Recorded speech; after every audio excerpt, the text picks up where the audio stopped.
La mort soudaine du rappeur Renoir à 31 ans, suite à une série de complications médicales liées à son diabète, a été mise en lumière, dévoilant les détails méconnus sur sa condition de santé.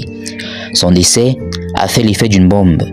Comme révélé par Public ce samedi 17 mai en début de matinée, et depuis confirmé par le manager et les proches du défunt, Renoir est mort à l'âge de 31 ans.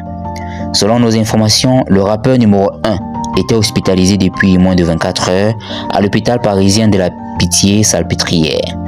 Selon les rumeurs diffusées ici et là, le jeune rappeur qui venait tout juste d'être primé pour la 3e fois aux flammes et qui avait fait une ultime apparition en vidéo 3 jours précédant son décès aurait succombé à une hypercalémie.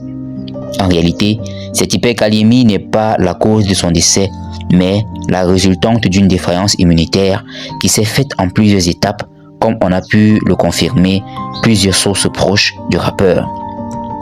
Renoir était diabétique. En réalité, Renoir aurait été la cible d'une violente crise d'hyperglycémie. Diabétique, le défunt aurait été transporté en urgence à l'hôpital à la suite d'une acidose diabétique.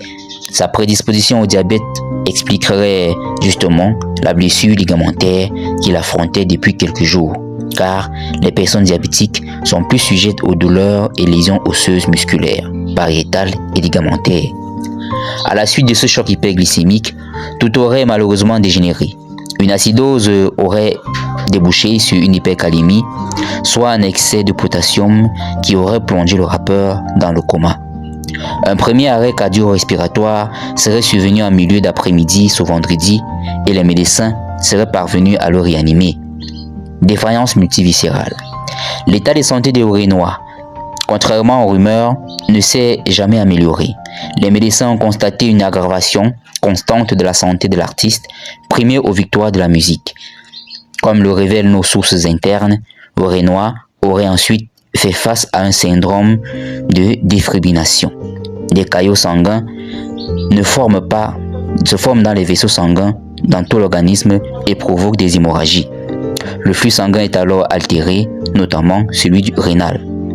Ce samedi vers 5h30, Renoir aurait été victime d'un nouvel arrêt cardio-respiratoire que les anciens et les médecins n'auraient pas réussi à contrôler.